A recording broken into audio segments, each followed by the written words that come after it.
যারা বেশি জায়গা পেয়েছেন একটু জায়গা দিয়ে বসতে দেন ওনাদেরকে। বসে যান, বসে যান। হ্যাঁ, বসে যান। মাশাআল্লাহ, হ্যাঁ বসে যান, বসে যান। আমার প্রিয় ভাইরা আমার দিকে তাকান। জি, বসে যাবেন, বসে যাবেন মেহেরবানি করে। ইসলাম, ইসলাম ছাড়া অন্য কিছু আমরা মানি না, মানবো না। চিল্লায় বলতে হবে ঠিক কিনা। ইসলাম বিরোধী কোনো মতবাদ আমরা মানবো না। চিল্লায় বলেন ঠিক কিনা। ইসলাম আছে, ইসলাম থাকবে। যারা ইসলামকে মাটির নিচে গেড়ে ফেলতে চায় ওরা জানে না ইসলামের ধর্ম কি। ইসলাম চারা বীজের মতো, ইসলামকে জমিনের ভিতরে গেড়ে দিতে চাইলে এটা শাখা প্রশাখা নিয়ে আসমানের দিকে উপরের দিকে উঠে যায়। চিল্লায় বলেন ঠিক কিনা। এজন্য আল্লাহর হাবিব বলেন 6টি মৌলিক কর্মসূচির সারমর্ম হলো ইসলাম। আওয়াজ করে বলেন তো কয়টি? হাদিসে জিবরিল, সাইয়েদনা জিবরিল আলাইহিস সালাম বিশ্বনবীকে বললেন, ও নবী আপনি বলেন তো ইসলাম কি? ইয়া মুহাম্মদ আখবিরনি আনিল ইসলাম। ইসলাম কারে বলে আপনি বলেন। আল্লাহর হাবিব বললেন, আল ইসলামু আন তাশহাদা আল্লা ইলাহা ইল্লাল্লাহ ওয়া আন্না মুহাম্মাদার রাসূলুল্লাহ ওয়া তুকিমাস সালাতা ওয়া তুতিয়াজ যাকাতা ওয়া তাসুমা রমাদানা ওয়া তাহুজ্জাল বাইতা মান ইসতাতাআ ইলাইহি সাবিলা। আল্লাহর হাবিব ফরমান 6টি মৌলিক কর্মসূচির সারমর্ম হলো ইসলাম। এক হলো তুমি সাক্ষী দিবা আল্লাহ ছাড়া কোনো ইলাহ নাই, মুহাম্মদ ছাড়া রাসূল নাই, তিনি আমাদের রাসূল। সালাত কায়েম করবা, যাকাত আদায় করবা, সামর্থ্য থাকলে আল্লাহর ঘরে হজ করতে যাবা। এই 6টা কর্মসূচির সারমর্মের নাম হলো ইসলাম। ময়মনসিংহবাসী আওয়াজ করে বলেন, এই 6টা কর্মসূচির সারমর্মের নাম কি? তাহলে ইসলাম কারে বলে বুঝতে পারছেন? এই যে এখানে কত সুশৃঙ্খল, আমার দিকে তাকায় আছে চাতক পাখির মতো, কি সুশৃঙ্খল। আর এই যে ধাক্কা ধাক্কি করতে করতে, ভাইয়েরা বসে যান, বসে যান, বসে যান। কষ্ট হইলেও বসে যান, অল্প কিছু সময় এরপর বিদায় নিব। বসে যান। তাহলে 10 নম্বরের 1 নম্বর আমরা বুঝে ফেলছি। ইন্নাল মুসলিমিনা ওয়াল মুসলিমাতি। আল্লাহ বলেন মুসলিম পুরুষ এবং নারী আমার কাছে প্রিয়, যারা আমি আল্লাহর আদেশের সামনে নিজেদেরকে সোপর্দ করে দেয়, সারেন্ডার করে দেয়, আমি আল্লাহর বিধানের সামনে নিজেকে সঁপে দেয়, আমি আল্লাহর ইচ্ছার সামনে নিজের ইচ্ছা বিসর্জন দেয়, আমি আল্লাহর সামনে সে সারেন্ডার করে, আত্মসমর্পণ করে, সেই মুসলিম। ঠিক কিনা বলেন? তাহলে 1 নম্বর বৈশিষ্ট্য ইন্নাল মুসলিমিনা ওয়াল মুসলিমাতি। এরপরে আল্লাহ বললেন ওয়াল মুমিনিনা ওয়াল মুমিনাতি, বিশ্বাসী নারী এবং পুরুষ, আত্মসমর্পণকারী নারী এবং পুরুষ যেমনি আল্লাহর কাছে প্রিয়, ইমানদার পুরুষ এবং নারীরাও আল্লাহর কাছে প্রিয়। পড়েন সুবহানাল্লাহ। মুমিনিনা ওয়াল মুমিনাতি। দেখেন আমি আলোচনার শুরুতেই বলেছি এই আয়াতে আল্লাহ তাআলা পুরুষদের কথা বলার সাথে সাথে পাশাপাশি কাদের কথা বলেছেন? নারীদের কথা। আওয়াজ করে বলেন কাদের কথা? হ্যাঁ, নারীদের কথা বলেছেন। এজন্য মুমিনিনা ওয়াল মুমিনাতি, আল্লাহ ইমানদার পুরুষদের যেমনি পছন্দ করেন, ইমানদার নারীদেরকেও তিনি পছন্দ করেন। ঈমান মানে হচ্ছে স্বীকৃতি দেওয়া। ঈমান মানে স্বীকৃতি দেওয়া। কিসের স্বীকৃতি? বিশ্বাসের স্বীকৃতি। কিসের? মাশাআল্লাহ, বিশ্বাসের স্বীকৃতি। এই পৃথিবীতে বিশ্বাসের দাম বড্ড বেশি। এই পৃথিবীতে সবচেয়ে দামি জিনিস কি? বিশ্বাস। বিশ্বাস ছাড়া এই জগৎ চলে? স্বামী স্ত্রীর সম্পর্ক কিসের উপর টিকে থাকে বলেন তো? হ্যাঁ, বিশ্বাসের উপর টিকে থাকে। স্বামী স্ত্রীর সম্পর্ক টিকে থাকে বিশ্বাসের উপর। আচ্ছা, পার্টনারশিপে যারা ব্যবসা করেন, পার্টনারশিপের বিজনেস, এটা টিকে থাকে কিসের উপর? বিশ্বাসের উপর। এই জগৎটাই চলে বিশ্বাসের উপর। বিশ্বাসীরা এই পৃথিবীতে না থাকলে আল্লাহ এই পৃথিবীও টিকায় রাখতেন না। একজন বিশ্বাসী এই পৃথিবীর বুকে বেঁচে থাকলে আল্লাহ তাআলা এই পৃথিবী ধ্বংস করবেন না। চিল্লায় পড়েন আল্লাহু আকবার। এই পৃথিবীর সবচেয়ে দামি বস্তু বিশ্বাস, সবচেয়ে দামি। বিশ্বাস দিয়ে এই পৃথিবী চলে। এজন্য জ্ঞানীরা বলে বিশ্বাসে মিলায় বস্তু, তর্কে বহুদূর। বলে না? বিশ্বাসে মিলায় বস্তু, তর্কে বহুদূর।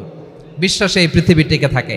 আচ্ছা দেখেন, ঢাকা থেকে একজন লোক কক্সবাজার যাবে। প্রিয় ময়মনসিংহবাসী আওয়াজ করে বলেন কই যাবে? ডবল ডেকার বাস আছে না, যেগুলোতে ঘুমায় ঘুমায় যাওয়া যায়। তো দেখবেন অনেক প্যাসেঞ্জার বাসে উঠে আস্তে করে ব্ল্যাঙ্কেট নিয়ে, কম্বল নিয়ে ঘুম দিতেছে। ঘুম দেখেন তার কি বিশ্বাস ড্রাইভারের উপরে। এই বাস তো তারা চালাইতে চালাইতে নওগাঁ নিয়ে যেতে পারে, এই বাস তো তারা নিয়ে পঞ্চগড় ছেড়ে দিতে পারে, কিন্তু তার কোনো টেনশন নাই। সে দেখবেন ব্ল্যাঙ্কেট নিয়ে কম্বল নিয়ে দিছে জনমের ঘুম। এর কারণ তার বিশ্বাস আছে যে সকালবেলা এই বাস কক্সবাজারেই পৌঁছবে। দেখেন বিশ্বাসের কত দাম। ঢাকা থেকে জেদ্দা ওমরা করতে যারা যান দেখবেন 40,000 ফিট উপরে বিমানে অনেকে কম্বল চাপা দিয়ে ঘুম দিতেছে, ঘুম।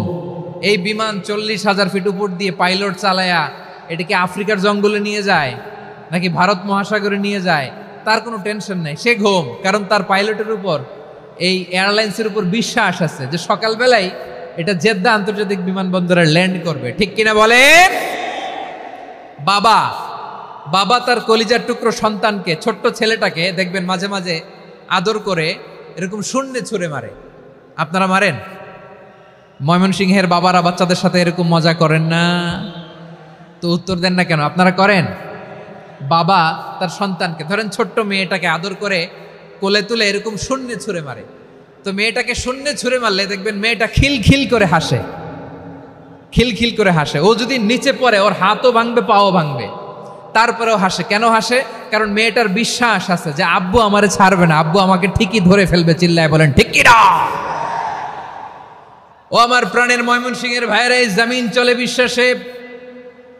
বিশ্বাস এই পৃথিবীর সবচাইতে দামি সম্পদ।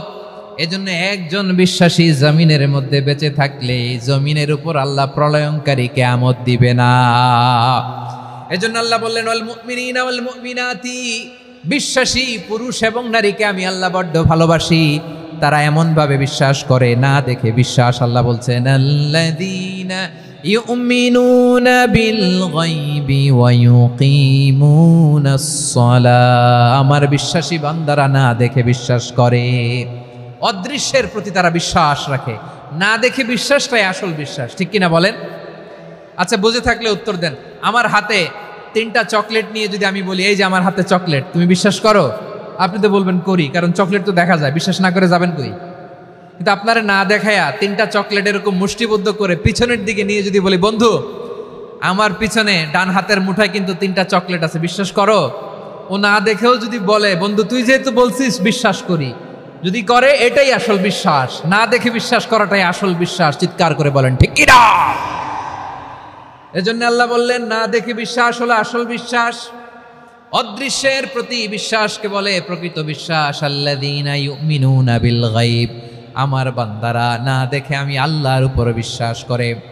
এবার বিশ্বনবী বললেন 6টি মৌলিক কর্মসূচির সারমর্মের নাম যেমনি হলো ইসলাম, ঠিক তেমনি 6টি মৌলিক বিশ্বাসের বিষয়ের উপর ঈমান আনার নাম হলো বিশ্বাস। সুবহানাল্লাহ বলেন। 6টা মৌলিক বিষয়ের উপর যদি আপনি বিশ্বাস রাখেন এটা হচ্ছে ঈমান। সেটা কি? সাইয়েদনা জিবরাইল বললেন ইয়া মুহাম্মদ আখবিরনি মাল ঈমান, ঈমান কারে বলে বলো। আল্লাহর নবী বললেন আন তুমিনা বিল্লাহ, আল্লাহর উপর ঈমান আনবা। কার উপর? আরো জোরে বলেন কার উপর? আল্লাহ নামটা আপনাদের ভাল লাগে? আল্লাহর জিকির যে করছেন কেমন লাগে? সবাই মিলে গলা ছেড়ে আল্লাহরে ডাক দেন তো, বলেন আল্লাহ। আরো জোরে আল্লাহ। প্রাণ খুলে একসাথে ইয়া আল্লাহ। আল্লাহু নাম যতই জপি ততই মধুর লাগে, নামে এত মধু থাকে কে জানি তো আগে। আল্লাহু নাম যতই জপি, ও নাম জপে প্রিয়তম, ও নামে জপে মজনু সম, ওই নামে পাপিয়া গাহে হৃদয় গোলাপে বাগে। আল্লাহু নাম যতই জপি। সুবহানাল্লাহ বলেন। আল্লাহর নাম এত মধুমাখা নাম, এত জাদুমাখা নাম। সব নবীরা এই নামের জিকির করেছেন, সব আল্লাহর ওলিরা এই নামটি জপেছেন। এজন্য এই নাম জপলে হৃদয় শান্ত করে দেয় কে? এজন্য আওয়াজ করে আল্লাহরে আবারও ডেকে বলেন ইয়া আল্লাহ। বিশ্বনবী বললেন ঈমান মানে আন তুমিনা বিল্লাহ, আল্লাহর উপর ঈমান আনবা, ওয়া মালাইকাতিহি ফেরেশতাদের উপর ঈমান আনবা, ওয়া কুতুবিহি আল্লাহর পাঠানো কিতাবের উপর ঈমান আনবা, ওয়া রুসুলিহি রাসূলের উপর ঈমান আনবা, ওয়াল ইয়াউমিল আখিরি শেষ বিচারের প্রতি ঈমান আনবা, ওয়া তুমিনা বিল কদরি খাইরিহি ওয়া শাররিহি, আল্লাহর দেয়া তাকদীরের উপর ঈমান আনবা। ঠিক কিনা বলেন? তাহলে এই 6টা মৌলিক বিষয়ের উপর বিশ্বাসকে বলে ঈমান। আল্লাহ ওই ঈমানদারদেরকে পছন্দ করে যাদের ঈমান এরকম মজবুত। আল্লাহ বললেন ওয়াল মুমিনিনা ওয়াল মুমিনাতি, ঈমানদার পুরুষ এবং নারীরাও আমার কাছে বড্ড প্রিয়। তাহলে আমার প্রিয় ভাইয়েরা, ইসলাম যেমনি বুঝেছেন সারেন্ডার, ঈমান মানে হচ্ছে বিশ্বাস, বিশ্বাসের স্বীকৃতি। এই বিশ্বাস না থাকলে ওই মানুষের কোনো দাম নাই। ঈমান ছাড়া নেক আমলের কোনো দাম নাই। ঈমান হলো সংখ্যার মতো, নেক আমল হলো শূন্যের মতো। বুঝে থাকলে উত্তর দেন, ঈমান কিসের মতো? কথা বলে না, বুঝে নাই বোধহয়। ঈমান কিসের মতো? সংখ্যা। আর নেক আমল শূন্য। আচ্ছা, আপনি ঈমান আনেন না, ঈমান ছাড়া খালি নেক আমল, তাহাজ্জুদ, নামাজ, রোজা, জিকির, আজকার, এক এক ইবাদতের কারণে খালি শূন্য পাইতেছেন। শূন্য পেতে পেতে পেতে পেতে হাজারটা শূন্য। এটার কোনো দাম আছে? কথা কয় না, দাম আছে। কিন্তু আপনি ঈমান আনার পর একটা সংখ্যা পেয়ে গেলেন, 1। এবার নেক আমল করলে একের পাশে শূন্য বসে গেলে কত হয়? 10। এবার আবার দান করলেন, আরেকটা শূন্য পাইছেন, কত হইছে? এবার আল্লাহর কোরআনের তেলাওয়াত করলেন, আরেক শূন্য, কত হইছে? এবার জিকির করলেন, আরেক শূন্য, কত হইছে? আবার ভালো কাজ করলেন, আরেক শূন্য, কত হইছে?